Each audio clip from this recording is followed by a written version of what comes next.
You're listening to the Morphology Podcast.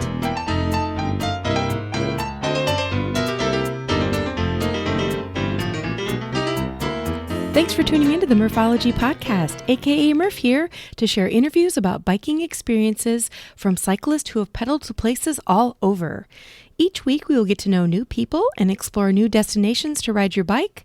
As you listen to these adventures, you may wonder, why haven't I done that yet? Ward and Jacky Budweg are on this week. They recently published a book called The World at 10 Miles an Hour. This book is the result of a 3-year worldwide bicycle journey Ward and Jacky went on that involved 7 years of planning and ended up being over 33,000 miles of bicycle travel. It's not only a great adventure, it's also a great love story. Enjoy. Well, on the podcast today, we have Ward and Jacky Budweg. Hey guys, how's it going? Oh, great. Real well. Good. Well, I found these two on some sort of social media site and saw that it was pretty cool. They've done some major adventuring. They completed a 3-year bicycle journey. I think, correct me if I'm wrong, but it was over 33,000 miles on that journey. Is that right? Yes, 33,523. Dang, that's amazing in itself. Because of this journey, or I guess we'll find out why, they ended up writing a book. And so I'm checking out this book, and it's going to be coming out soon. And then I realized they're also living in Iowa. So a shout out to the state of Iowa, where we both live now. And then I started getting people sending me messages saying, hey, you need to reach out to these people that have done this journey, and then now they're writing a book. So finally, our paths have connected. So I'm really happy to have you guys on the podcast. Well, thank you. We're happy to be here. Yeah, I'm very happy. Very good. And right now, while we're recording, the book is available. You can go to your local bookstore, but we'll get into that a little bit later. So why don't we start out the way I start out with every podcast episode? Tell us a bit about, I did not disclose what town you live in, but tell us about where you live and what cycling is like there. Well, we live in Decorah, Iowa. Mm-hmm. Cycling is a very accepted kind of recreational sport, racing, the whole gambit. Cycling is very well accepted in Decorah. We do have a beautiful bike trail around the city, an 11.5-mile trail that gets used by everyone. Cycling is accepted here. We have 2 bicycle shops, and I think they both do a great job of promoting cycling in all forms. Mm-hmm. So we're very fortunate. Decorah is a great place to come and hang out and bike. Yeah, and if I remember, Ragbri came through there a few years ago, and Decorah is not flat. Well, actually, Iowa isn't flat either. But right. I just remember the climb out of Decorah. You're like, wait a minute, this is super, super steep, and it just kept going and going around this corner. You know, and if you had a nice night the night before, it does get steeper too. Yes, exactly. The book that you both wrote is called The World at 10 Miles an Hour, which I absolutely love because I do a ton of bike touring, and you have to go slow to enjoy the journey and to accommodate all the weight that you have. So I just love the title of that book. And I'm hoping we can get into it a little bit. You know, like I mentioned earlier, 3-year bicycle journey where you pedaled 33,000 plus miles. And I was hoping that you could give us some insight into how that journey even became a reality. Well, I actually met Ward on the ride across Wisconsin called the Grabwar. Before we got married, I had him sign 2 prenuptials. 2? And one of them was 2. Yeah. Yep. One of them was to ride around the world with me. Ooh. And the other one was that he would become a Packer fan because I'm from Wisconsin. And, you know, he's a Bear fan, and they just kind of don't mesh. So we had to change that a little bit. But one of the reasons I really wanted to do the trip and had the excitement for it is when I was 20, my fiance had passed away from cancer. And so from then on, I said I was going to live for 2. So that's really what kind of led me to want to do this trip around the world. And you can't take that lightly. I mean, a bicycle journey around the world is, even that saying that is epic. I mean, you're talking about going into different countries, different languages, different cultures. Like, I guess the first thing to ask is, how did the planning go? As Jacky was motivated by the loss of a fiance, in my youth, my 4 uncles were in the military, so I was always getting postcards from all over the world, and so I was always looking for, oh, that'd really be cool to go where they've been. And my dad was a World War II veteran, and he was in New Guinea and Philippines, and I said, maybe someday I could go see that area of the world. And then he got shot, and he recovered in Australia. Maybe I could go there and kind of stand in the same ground where he recovered from that. But as we were planning the trip, we set up some rules for the trip. And the first rule was it had to be safe. And safety comes in many forms. You don't want to go to a country that's at war, and you don't want to go in a country that they don't like Americans, and yet you don't want to go in an area where the water isn't safe, or, just a whole bunch of things. And the second one, it had to be not cold. And so we weren't going to ride through the middle of the winter, and not wet. And so that we weren't going to ride in the monsoon. And so as we were planning those 3 rules, how we would, go above the equator, below the equator, get out of the monsoon. Sometimes we would change our route because we'd hear they're rioting in this country, and you just don't want to go there. You don't want to be in the middle of the riot. Our planning was more of not where we'd go or so much or what we would see, but it was more of how we would see the world and how did we want to learn the cultures. And that was very much a driving force for us.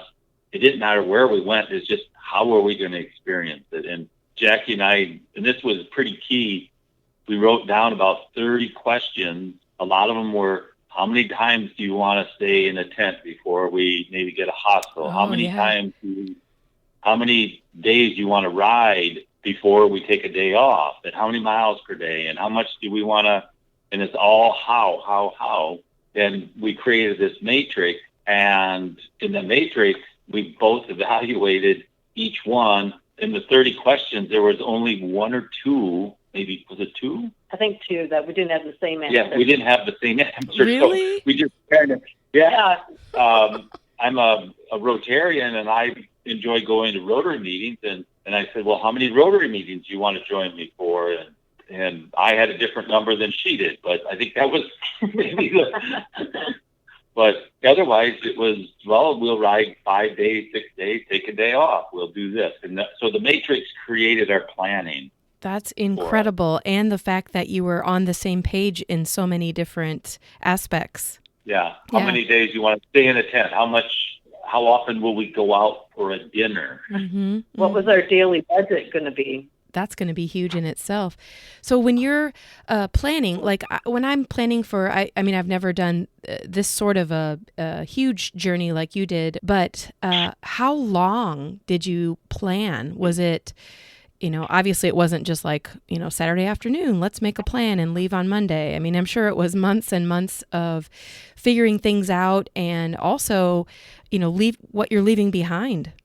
And actually it was more than months. It was years. So as soon as we got married, our youngest son, my stepson, he was going to graduate within 7 years.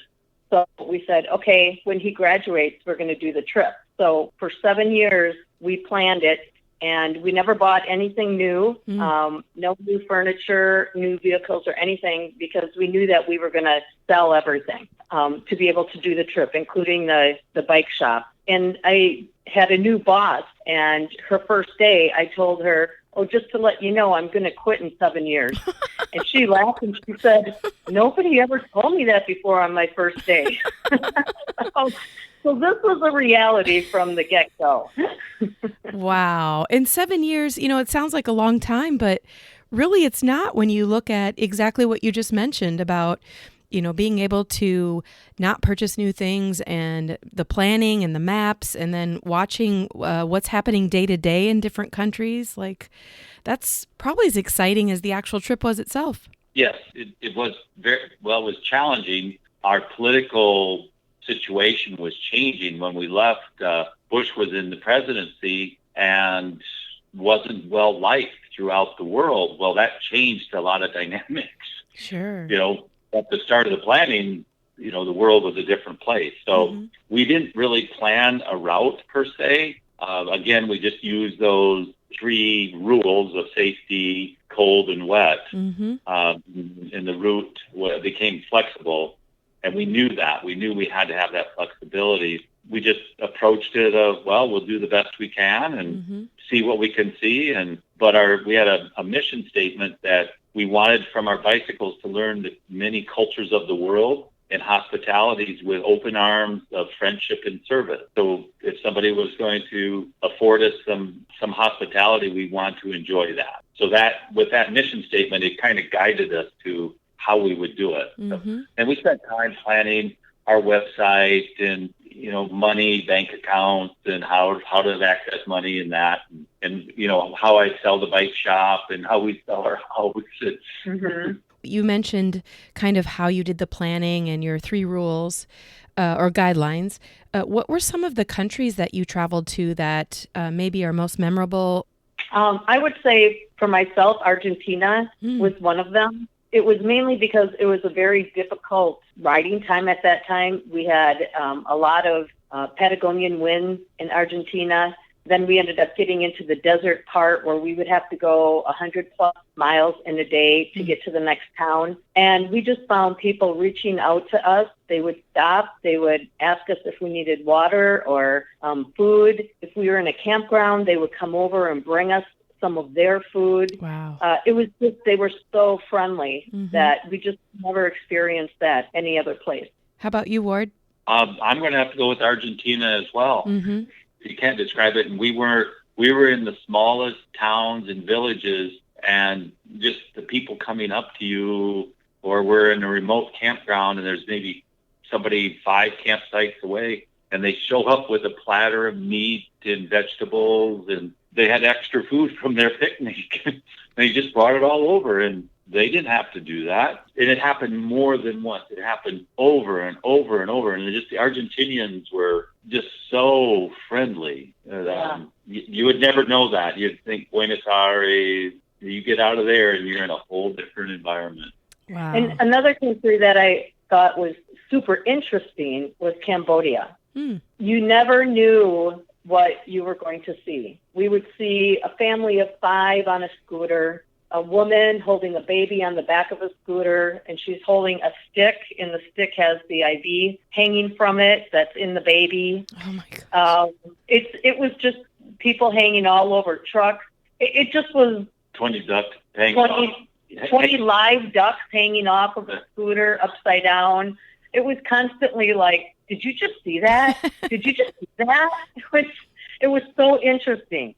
And really, that's, when you come down to it, at least for me with bicycle travel, it's a lot about seeing stuff, at 10 miles an hour, like you have in your book, seeing the beauty of places that you go, but more importantly, seeing the beauty in people. Yes, 10,000%. And even with that at 10 miles per hour, Ward is very interested in agriculture and machinery. So he would stop and he'd go out into the fields and he'd talk to the farmers and take pictures of them, the different ways that they did things. And yeah, I grew up on a farm, so just any type of agriculture, I'd just be out there running around looking at their machines and seeing what they're growing. And in Italy, they harvest tomatoes using a big machine. I saw they were doing this, and I wanted to get some photos of it, so I was asked permission to get the photos. And afterwards I said, well, the tomatoes you don't get from behind the machine, what do you do with them? And the guy driving the machine just kind of waved his hands like they're nothing. They're just, the few little plastic bags I had in my pocket now became filled with tomatoes. So we had a wonderful salad that night. That's great. We were gleaning the fields. In Italy, the olive oil is tremendous, and olive oil and fresh tomatoes. You can't beat it. Yum. When you look at, the volume of miles that you put on your bicycles, how did they hold up? A quick interruption to tell you this week's podcast is sponsored by Lizard Lips Lip Balm. These great lip balms contain natural ingredients, come in a variety of flavors, and you can choose certified organic or balms with sun protection. Check it out at lizardlips.net. Now back to the show. Well, we started out using we used mountain bike, and I built them. I got a steel frame bike, the Soma. It was a steel frame because if it broke or anything, we could get it welded, where if we went carbon fiber or aluminum, you wouldn't be able to weld it as easily. And then we went with mountain bike because we could get mountain bike tires. You can get those anywhere in the world. You can't always get a 700C tire or even a 29er tire. So that's why we went with the mountain bike. And then just a little note for the cyclist out there, if you're going overseas, ream out your rims so that you can take Schrader valves. Oh. Because they don't all have Preston. So we reamed the rims out in advance so that we could accept the Schrader valves. Interesting. Do that. Otherwise, you're going to go, I can't find a Presta, and now I'm stuck here. Just a little word of wisdom there. Just a little note on how did the bikes hold up. Yeah. Ward was carrying 140 pounds. 130 with the bike and the gear, and I was at 75 pounds. Wow. So he would break or crack more rims. So as soon as he found a cracked rim, he would take it off his bike and put it on mine. Okay, Kathy, I put it in front of her bike because the front of her bike had the least amount of weight, and we're 4 countries away from a bike shop. Right. And so for me, just to completely ruin the rim, I would take it off my rear rim, relace the wheel, and put the cracked rim on her front wheel because it had the least amount of weight and it wouldn't break down, and then we'd be stuck. Where if my rim completely failed, then the both of us are stuck. We're fighting now. That's his story, but I wonder why he upped my life insurance right before we left. Well, I was going to say it is definitely an advantage that you have the history of owning a bicycle shop. So you have a lot of good tips, but I think it also helps that Jacky was like, all right, put the rim on my bike. I'll make it. I'm not sure I said that. He just did it. She never agreed to it. I just knew that if my rear wheel failed completely, we'd be where we were at. Sure. And that we couldn't. So I was doing preventative maintenance, but she never liked it. I'm putting that in air quotes, preventative maintenance, right? So did you end the journey with the same frames on both bikes? We did not. Oh, okay. One of our friends, former employee, got a job at Schwinn, and they were wanting to do a marketing blitz. And so we received two Schwinn bicycles, and they were called the World Traveler. And so we gave our original bicycles away in Brazil. Oh. And then we were to receive these new bikes and then take photos of where these bikes were traveling and everything. And do some marketing for them. And help do marketing and receive a small stipend each month promoting the bicycles. Well, that promotion for that marketing plan switched. We received the bikes after we had given ours away. The bikes were designed to go around the block, not around the world. Oh, no. So we had to spend a good amount of money to get them back to the same quality that we had. So we spent a lot of money to get them up to snuff to take the rigors of our travel. Sure. But it was, you live and learn, and we'd been better off just to keep our other bikes because they were holding up exceptionally well, except for the rim. And you wear out tires. We wore out 24 tires, and we had 100 flat tires during the process. Wow. I would have guessed more, but 100 is still 100. That's a lot, but I would have guessed more. And on Jacky's bike, she had gone 10,000 miles on her front tire before she had a flat. Wow. And that just shows how much the front tire takes the least amount of punishment. And we sent a note to Specialized because it was a Specialized Nimbus tire. Thought, well, maybe they'll forward us some more Nimbus tires. And they just said, Oh, glad to hear that you did well. Hope you have a good ride.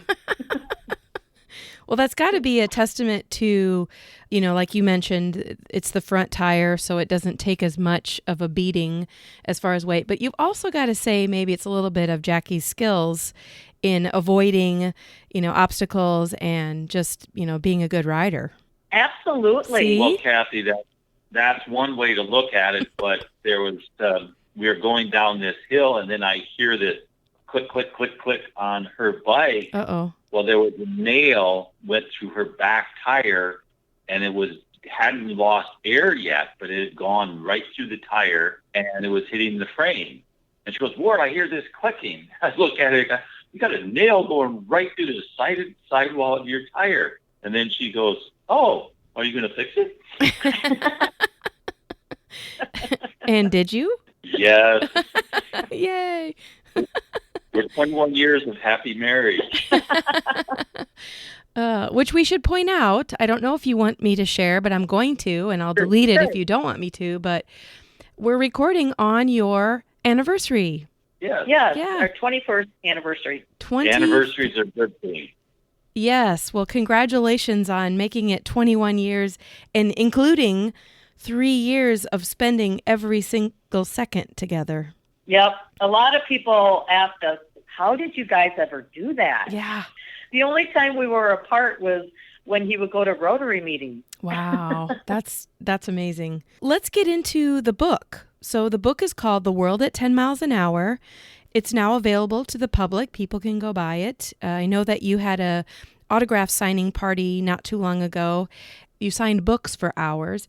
I mean, it should be pretty obvious what the book is about, but can you kind of give us a highlight of what the book is about?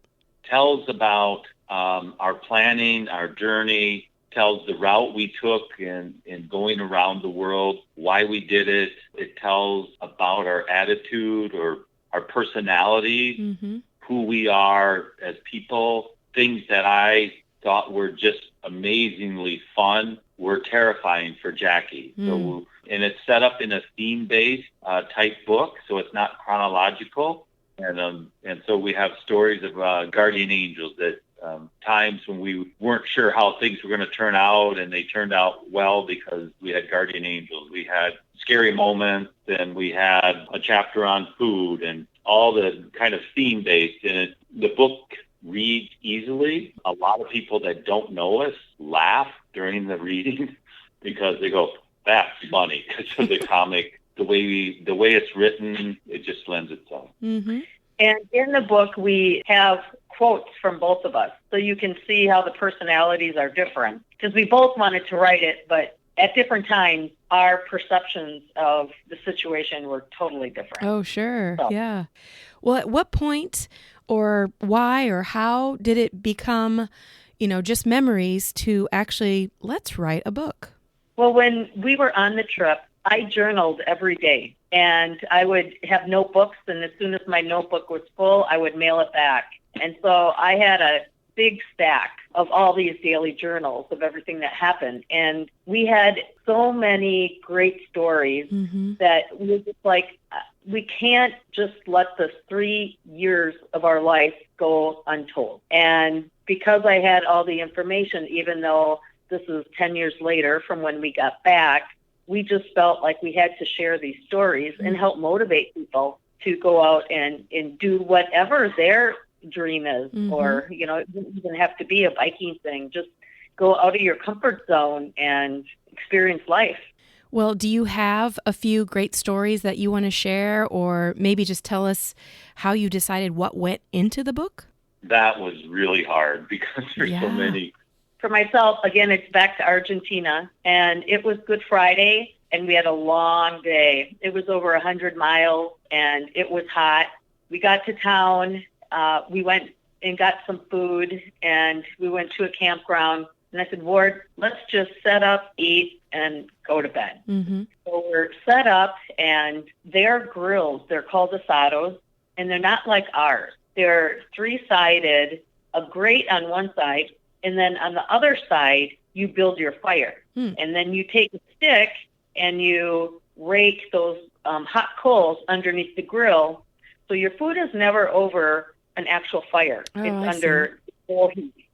We didn't know this, though, at the time. So Ward is getting the grill going, and 3 kids from the camp next to us, they came over, and Nico was 12 years old, and he was with his younger sister and younger cousin. And they're just kind of watching us, and Ward can speak Spanish quite well, so they're talking. And Nico asked Ward if he needs a stick. Ward's like, no, I don't need a stick. Well, that was a big red flag. So he went back to his campsite and talked to his grandmother and asked if we could come over there for dinner. And so she came over, the grandma, and asked us if we would want to come over for dinner. So it's one of those times where I really just wanted to go to bed. Right. But our mission statement, somebody wants to share, we want to learn the culture, we should go.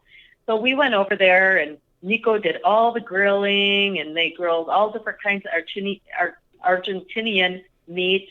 They brought out different drinks from the area, and we actually had a super good time. The grandfather and Nico, they like to take their motocross bikes and go biking. Well, in the desert. Well, when they do that, Grandma goes down to the beach, and she tries to find arrowhead necklaces. And she had one on. Arrowhead. Didn't I say arrowhead? You said necklace. Oh. Arrowhead necklaces. And she had one on. And then she went inside, and she brought another one out. And these were dating 2,500, 3,500 years old. Wow. And they were just really beautiful.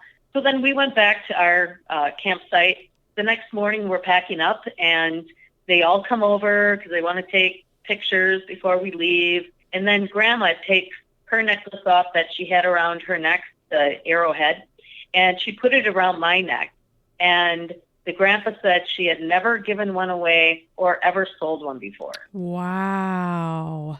So that was just, again, that Argentinian, friendly culture that they have there. So, that was a special time. Do you want to tell one of yours, Ward? Yeah, well, and it all was because I was the dumb gringo that didn't want the stick or didn't know how to use it. Right. So my blunders make for a great story. One of the stories that it was December 16th, and we're in Setúbal, Portugal. Their latitude's the same as ours, so it's very cold. And we weren't camping at the time, and we were going to stay in a hostel. The hostel we went to was under construction. We asked, is there any place that would be reasonable cost? And they gave a recommendation, and we went there, and it looked rather shady. It looked as though there'd be drug deals and prostitution. Oh, sure. We didn't want to stay there, and so we went to the center of the town, and they have a town square, and Jacky is standing by the bicycles, and it's getting dark now. It's about 4:30, again, late December or mid-December, and I went around the town square to see if I could find a room, a hotel or something to stay, and no luck. All the rooms were full. But this lady walks across the square and comes over and starts talking to Jacky, and everything is in Portuguese. So when I get back, I can kind of understand a little bit of it. The lady asked us to follow her because she knew we were looking for a hotel, because I told her, hotel. So we follow her down this dark alley. I go, okay, we just got set up. I said, no matter what happens, just hang on to each other. They can have the bike. They can do whatever they want. Hang on to your passport and us. That's all that is important. Well, we follow this lady for 2 blocks down these dark alleys, end up at this corner hotel, and the lady goes in, any rooms? No rooms. Well, earlier that day, Jacky had said, and this was 2007, Jacky said, would you ever pray to your mother? My mother died in 1994. And I said, yeah, I prayed for her help and that. Back to the story, we're in this little hotel area, and no room at this hotel. Well, this elderly lady kept asking the lady, the young lady at the counter, well, call another hotel. She called, no room. Call another hotel, no room. Call another hotel. And she was just so adamant about, you do this. And as I'm standing there listening and watching, I go, oh my gosh, that's my mother. Oh, wow. That's exactly what my mother would do. She would just do your your job. Right. They need a room, you keep calling. And it's this young lady is getting kind of frustrated, and she finally finds a room. And then this elderly lady goes, well, get a map out. Get a map and draw the route to the place. Wow. And then what's the price and what's this? And all, this whole conversation, all in Portuguese. I'm going, oh, my gosh, we have a guardian angel. That's my mother. Wow. This woman is acting, and we needed a room because it was cold and dark. And when she walked out of the hotel, and I'm getting the map and that, she walks by Jacky, and in English, she just said, Merry Christmas. Oh. Yeah. Wow. That's really neat, because how would she know to say Merry Christmas? Right. And, why would she put forth so much effort for strangers? Yes. Oh, wow. And it's like freaky. And I said, Jacky, that woman was my mother. And she goes, she said Merry Christmas. And I go, oh.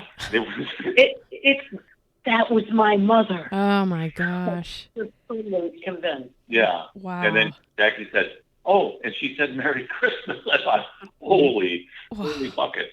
She was meant to be at the right place at the right time. Exactly. Yep. Wow. And that was So my next question was, did you meet a lot of people during your trips? And of course, I know you did, but what a great story to have that feeling that your mother was there. It was wonderful, that story. Well, a few days into our trip, we actually flew to Germany to start because our youngest son graduated from high school, and we said, would you want to join for the first part of our trip? And this was his graduation present. So we flew to Germany and afforded him about 10 days of sightseeing in Germany and that without bicycles. And then he came home and went to college in the fall. 3-4 days into our bike journey, we meet a couple from Sweden, and we give him we had a business card, we give it to him, and he kind of followed our blog, and he said, well, once we got into Norway and to Sweden, he said, well, I can see you're kind of coming close to our house. Why don't you come to our home and stay for a day or two? Because we had camped next to him in Germany. And so we went on, and they were following our adventure all the way along. And as we're coming across the southern part of the United States, he could see, and we knew we were going to Key West. He sent us $50 through PayPal and said, when you get to Key West, have dinner on us. We sent back a thank you, and he said, well, why don't you join us? Our next email was their flight itinerary. They flew to Miami to meet us. Oh, that is great. And so they flew to Miami to meet us, and we met. And they don't cycle, but we kind of just hopscotched along. We biked there, and we just spent 3-4 days in Key West together. But you meet them in a camping ground in Germany. You go to their house in Sweden, then you meet them in Key West, and then they actually flew to Chicago, rented a car, and came to Iowa. So it's you don't know who you're going to meet, and you don't know how those friendships are going to develop. Yeah, and isn't that what it's all about? Is that those people were strangers at one time, and now you consider them great friends. Right. Yep. I love it. And I think part of that, we always say you don't experience this on a tour bus, because on a bike, people will come up to you, they'll talk to you, they'll ask you what you're doing. We would stop and have lunch and make sandwiches on park benches, and we'd always have people coming up and asking. And they wouldn't do that if you weren't on a bike and with them wondering where you're going and where you're from. Mm-hmm. And speaking of that, obviously the paths crossed at a good time for several different situations that you've mentioned. But did you ever get lost? No, we just saw parts of the world no one ever sees. Ah, yeah, there you go. And we didn't have GPS. Sometimes we didn't have a map. We just kind of went, and we had to rely on other people and to help us get to where we need to be. But lost is not a bad thing. Well, what people might say is lost is actually you found something new that you didn't know you were looking for. Just another story. We're in China, and we leave this large town, which would be maybe 200, 300,000. There's a freeway out of this town, and brand new freeway, but no cars on it. in 2 hours of us riding on the freeway, see 4 cars. I lay down in the middle of the freeway, and Jacky takes a picture of me. Why do we have a freeway in the middle of nowhere, and how come no cars? Well, we take the exit ramp to get some food, go into the village, and we figured, well, the freeway might just bypass, around the village. So we figured, well, we'll just not go back out to the freeway. We'll just take the road through the town and get, hooked back up with it. That wasn't such a good idea because it was a paved road and then went to a gravel road. We keep asking directions, and pretty soon we're on a tractor path, and then it's a footpath. And now we're at the top of a mountain. Oh, and there's a house. A quick interruption to tell you this week's sponsor is Thirsty Pigs, a full-service mobile event company offering beer, wine, spirits, plus catering for any indoor or outdoor event. Check out more at thirstypigs.com. Now back to the show.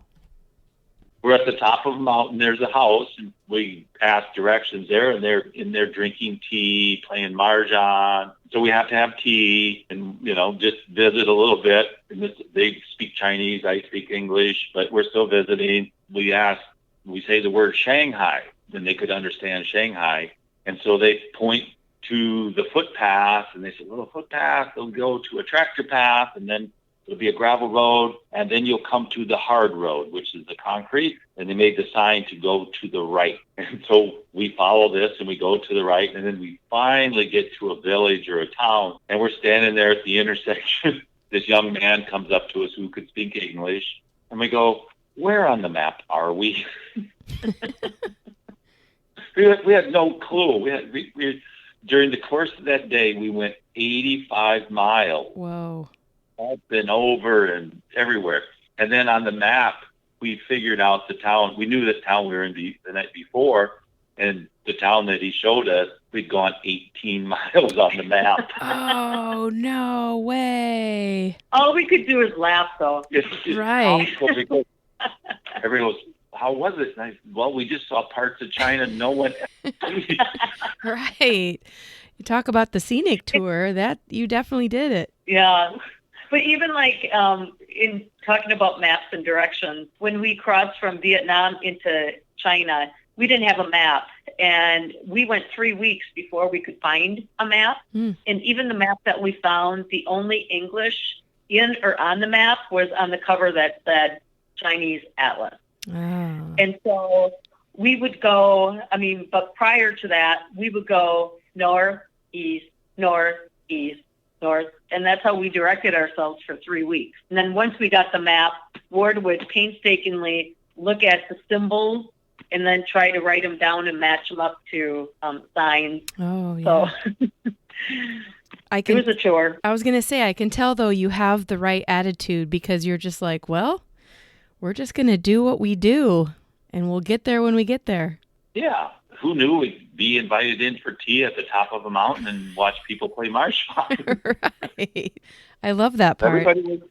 Everyone was friendly. It was like, well, this isn't so bad. And if we wanted to, we had our tent along. We could set our tent up and, in their yard or whatever. Yeah, it wasn't a bad thing. The 18 miles on the map was maybe a little bit.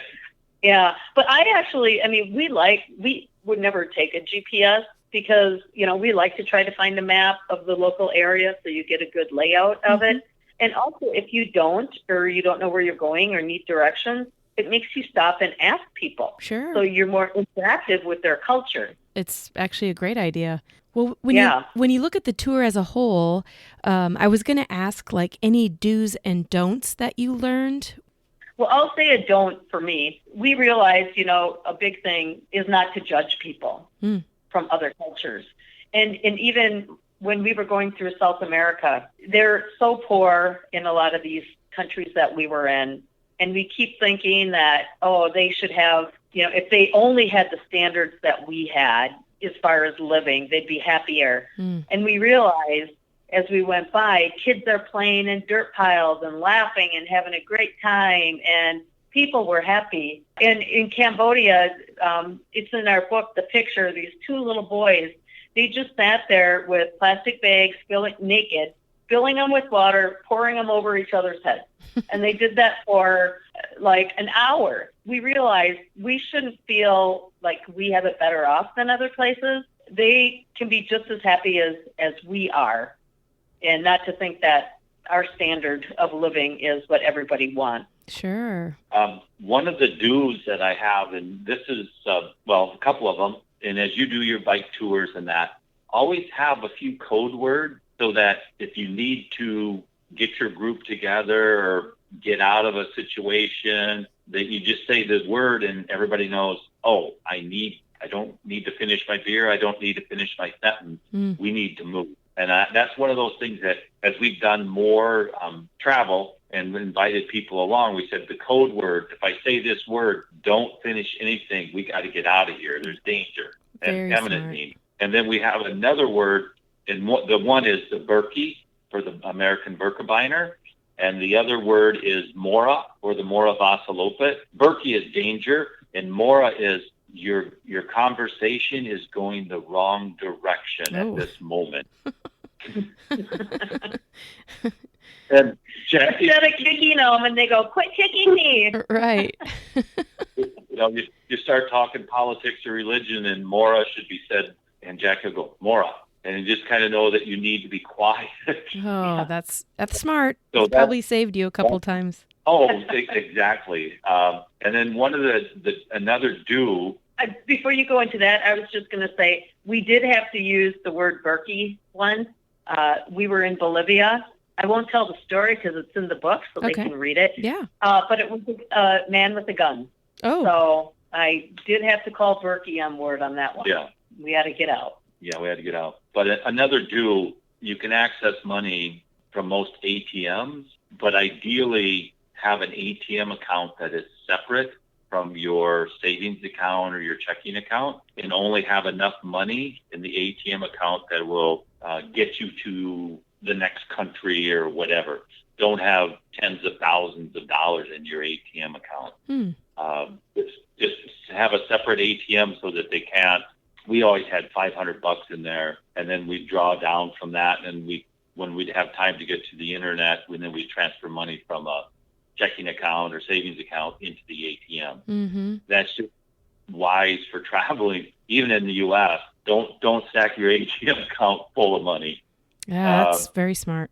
And one of the don'ts, do not, and I do this, I carry too many tools because I can fix the tools if they break. And that it's just the extra weight that's just one of the things to kind of, and don't think about I don't really think about the fashion. When you're out on the road for a long time, you don't need to have all those different clothes. You see people for one day, and then the next day you see different people. Right. And all of that adds up, man, as far as weight on your bike. Yeah. From your website, I see, you're carrying your bags. You go, okay, that's your body moving all the 130 pounds was my body, and it was tired. Yeah. Well, when you finish this adventure, 3 years, 33,000 plus miles, how did you adjust back to, I'd say, normal life or regular life or just non-biking life? As we planned it, we did Europe first, South America, Australia, New Zealand, Asia, and then we came back to North America. I think that was really good for us in Alaska, where we started in Alaska and then came down and did the West Coast. Alaska is kind of remote, so you're not in the hustle and bustle of everything. That was good, and we were starting to see our normal food and normal beer and those kinds of things, and just got the rhythm of our country and how to communicate with people relative to other countries where you had to use charades and sign language, and that was where we could just speak the language. And we actually purchased a phone so we could actually contact our sons who were in the military but home on leave, and we had a computer so we could do internet and that. So we were able to kind of reconnect slowly, and that was good. When we got to Maine, my goal was to touch the four corners of the continental U.S., and so we did Seattle, San Diego, Key West, and Maine. when we got to Maine, I said, Jacky, we're going to make one more left-hand turn. And I was ready to come home. Yeah. So I said, and metaphorically, I said, one more left-hand turn. And we're heading west. We're going to go back to Iowa. So we were ready, and I was ready to get back to work and ready to get back to a normal, what I consider a normal work week. But we still cycle as much as we can and still plan trips. Yeah. And as we were biking back in the U.S., we actually bought a house on the internet without seeing it. Oh, wow. Hence, if we would have saw it, we wouldn't have bought it. But I think the weirdest thing when we got back was, we were just like, hey, we're just normal people biking. And we're a small town of 8,000, and people were calling us celebrities. And that was really uncomfortable and weird for us. Something that was different that we hadn't ever experienced before. And now they don't, but. Sure. Yeah. Well, you definitely did something that very few people can say, even if they dream about it, that very few people have done what you've done. So I can see where the celebrity would come out, where people are like, were you really on your bike? Like, it's pretty cool. Pretty cool. Well, only a couple more questions. Do you have any bicycle adventures on your horizon? Yes. I turned 55 this year, and so we kind of take turns planning trips depending on whose birthday it is or whatnot. So I'm looking at going back to Italy. We only were able to do the northern part, so we want to do more of the middle and the south. And then we also want to integrate Egypt into that trip. Ooh, that's cool. So that's on the horizon. But even since we came off of our 3-year trip, every year or every 2 years, we've been going overseas on a trip. So we haven't lost the love of travel. We're making sure our jobs that we have selected will enable us to do that. Perfect. That's great. Well, any advice you would give somebody who maybe has a dream like you had? I would say if you have a dream to do something, do it. Put it on the calendar. Make it something you're going to do, not just dream about, but make it a reality. And it might be going out of your comfort zone, but, there's a lot of world out there and a lot of great humanity that you can embrace that you don't know about unless you do go out of your comfort zone. Mm-hmm. I'm going to ditto that. Just get out there. Don't be afraid to fail. You're going to increase your palate. Just eat at whatever's in front of you. Mm-hmm. Don't worry about what it is. Survive. You'll be a survivor. And there's so many people in the world that want to help you. We could give hours of stories of people that just want to help you. Mm-hmm. And they'll never see us again. They don't know who they're helping. That's, I guess, you got to go for it. Too often we say we want to do something and then our bodies don't allow us. Do it when you can. And even we had 32 different languages that we ran into. And don't let that hold you back because you can get really good at charades. Yeah. And people they're willing to help. And, or we'd even take a picture of like hotel, what they would say. And then we would show people, and they would go, oh, they would understand, and they'd direct us. So, you just have to kind of use different ways of communication. Mm-hmm. But the smile is the very best communication device. Very much. Oh, yeah. Well, I guess if people want to know, your scary story, but also just where you traveled to and some of the great people that you met, they need to get the book, The World at 10 Miles an Hour. And people can find it, like I mentioned at the beginning, in their local bookstore. But is it also available on Amazon? Yes, it is. Excellent. And I guess if if somebody buys the book and they really, really, really want you to sign it, they can probably find you on social media and see if it's something that's available. Oh, we'd be very happy to sign a book. We also have books available at our house. Oh. So if they really wanted it, they could contact us. We could sign it and mail it out to them. Oh, very good. Well, thank you so much, Ward and Jacky, for being on the podcast and sharing your adventure and writing a book so that we can all read about it and maybe we can all go on an adventure, be as lucky to go on an adventure like you two did. And we do have a Facebook page. Okay. And it's Ward, W-A-R-D, and then the and symbol, Jacky, J-A-C-K-Y, Budweg, B-U-D-W-E-G''S, Adventures.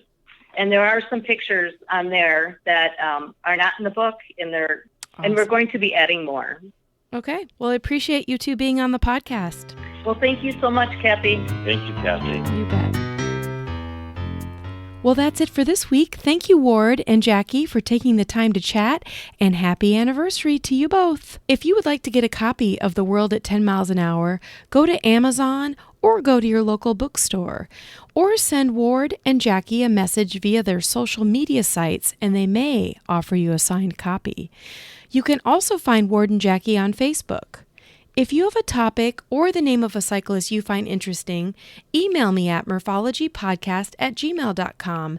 You can go to murphologypodcast.com to find good info, and I also launched a YouTube channel, so if you want to see the videos of places I've biked, check that out. I'll leave you with this quote from the Unwritten Book of Murphology. This quote comes from today's guest, Jacky Budweg. "The smile. It's the very best communication device. Think about it."